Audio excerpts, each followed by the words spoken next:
औज़ुबिल्लाहिमिनश्शैतानिर्रजीम बिस्मिल्लाहिर्रहमानिर्रहीम। अस्सलाम वालेकुम dear students, welcome back to study with Awan. ENG 524 lecture 14 हम पढ़ रहे हैं अबाउट प्रैग्मेटिक्स और हमारा आज का टॉपिक है प्रीसपोजिशन। What is प्रीसपोजिशन? नाम से ज़ाहिर है, प्री का मतलब होता है पहले, स्पोज का मतलब होता है कुछ फ़र्ज़ करना, और इसमें जब हम कोई बात करते वक्त कुछ आइडियाज़ फ़र्ज़ कर रहे होते हैं, कोई बात करने से पहले ऑलरेडी कुछ जो आइडियाज़ होते हैं ना उनको माना जा चुका होता है। इसको आपको मैं एक एग्जांपल से समझाती हूँ। यहाँ पे इन्होंने बहुत बेहतरीन एग्जांपल पुट की हुई है। John return to Cambridge. John जो है वो कैम्ब्रिज से वापस आ चुका है। अब इससे क्या प्रीसपोज होता है, जो लिसनर है वो क्या प्रीसपोज करेगा कि जो जॉन था इसका मतलब है वो ऑलरेडी कैम्ब्रिज गया हुआ था।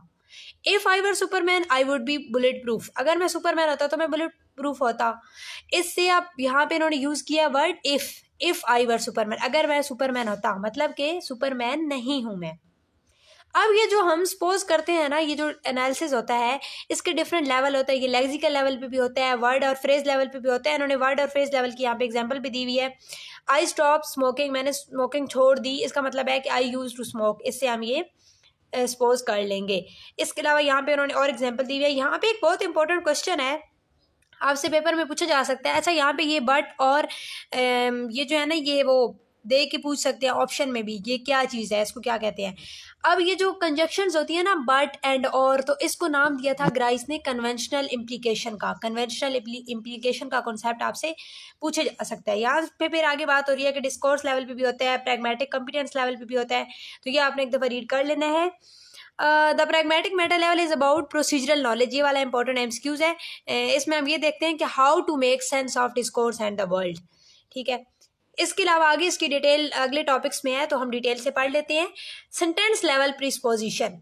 सेंटेंस लेवल प्रीसपोजिशन में फर्स्ट एग्जांपल देखिए। इसमें इन्होंने एग्जांपल दी हुई है कि did you know that 23% of man prefer watching television than reading a book. क्या तुम्हें मालूम है कि 23% जो लोग हैं वो प्रेफर करते हैं टीवी देखना बनिस्बत किताब पढ़ने के।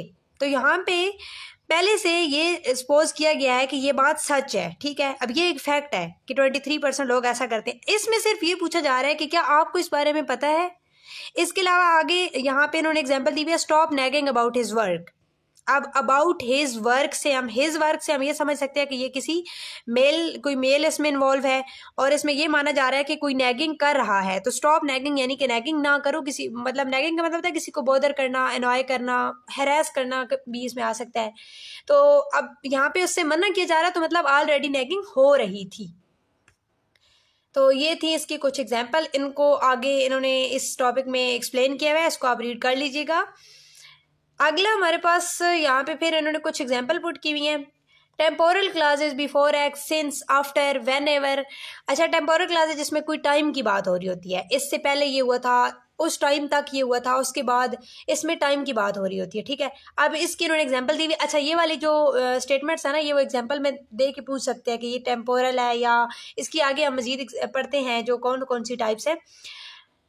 There was a war of 1812। अच्छा, यहाँ पे इन्होंने ना during the war of 1812 the British burn down the White House के 1812 की जो जंग थी उसमें ब्रिटिश ने वाइट हाउस को जला दिया था। तो इससे हम ये प्रीसपोज करते हैं कि 1812 में कोई वार हुई थी। ठीक है, अब इसमें क्योंकि टाइम पीरियड का जिक्र है तो इसको हम कहेंगे टेम्पोरल क्लॉजेस। यहाँ पे इन्होंने फिर क्लेफ्ट सेंटेंसेस की एग्जांपल दी हुई है। What John was it was X that Y. What John ate was chicken burger. ठीक है, जो जॉन ने खाया वो चिकन बर्गर था। इसमें किसी चीज़ की निशानदेही की जा रही होती है, तो इसमें हमें ये समझ में आता है कि कुछ हुआ था, यानी जॉन ने कुछ खाया था। इसके अलावा कंट्रास्टिव इंटोनेशंस वो होती हैं, to back, in return, comparative, as clause. John hit Mary back, इसका मतलब है कि जॉन ने मैरी को हिट किया था। इससे हमें कोई वाकया, कोई इंसिडेंट समझ में आ रहा होता है। आगे हमारे पास है काउंटर फैक्चुअल। ये वो कंडीशंस होती हैं, ये वो एक्सप्रेशंस होती हैं जिसमें कुछ फैक्ट्स को स्टेट किया जा रहा होता है कि वो किस तरह से यानी वर्ल्ड में हो रहे होते हैं। If John had entered the raffle he would have won. तो इसका मतलब है, इससे हमें ये समझ में आता है कि जॉन रेफल में इंटर नहीं हुआ था। अगर वो इंटर होता तो वो जीत जाता, मतलब वो इंटर नहीं हुआ था, तो हमें एक फैक्ट समझ में आया है। आगे हमारे पास है existential preposition and framing. Existence से है एग्जिस्टेंशियल, किसी चीज़ की, किसी बंदे की, किसी मतलब के फैक्ट की, फैक्ट भी आ सकता है इसमें, एग्जिस्टेंट की बात हो रही होती है। अब यहाँ पे एग्जांपल देखिए, ऊपर हमने पढ़ा stop nagging about his work. तो हिज जो है यहाँ पे किसी मेल की एग्जिस्टेंस की हमें यहाँ पे क्लू मिल रहा है। तो इस तरह से इसमें किसी चीज़ की, किसी बंदे की या किसी जगह की भी हो सकती है, एग्जिस्टेंस का क्लू मिल रहा होता है। Lexical choices nagging also reveal some social perceptions about women. Existential preposition के आगे फिर उन्होंने कुछ एग्जांपल दी हुई हैं। The name Kepler design designate something, इसको उन्होंने आगे एक्सप्लेन किया हुआ है। अच्छा, टॉम कार इज न्यू, तो इसका मतलब है इससे हम क्या प्रीसपोज करेंगे कि टॉम भी एग्जिस्ट करता है और उसके पास कार भी है। आगे हमारे पास टॉपिक है discourse level. Text and discourse level deals with the presupposition of information in the text, how the text fits with the overall knowledge in the related epistemic discourse community। इसमें जो discourse होता है वो deal करता है, जो information दी जा रही होती है टेक्स्ट के अंदर, जो इन्फॉर्मेशन होती है उसको ओवरऑल नॉलेज के साथ जो है वो रिलेट किया जाता है।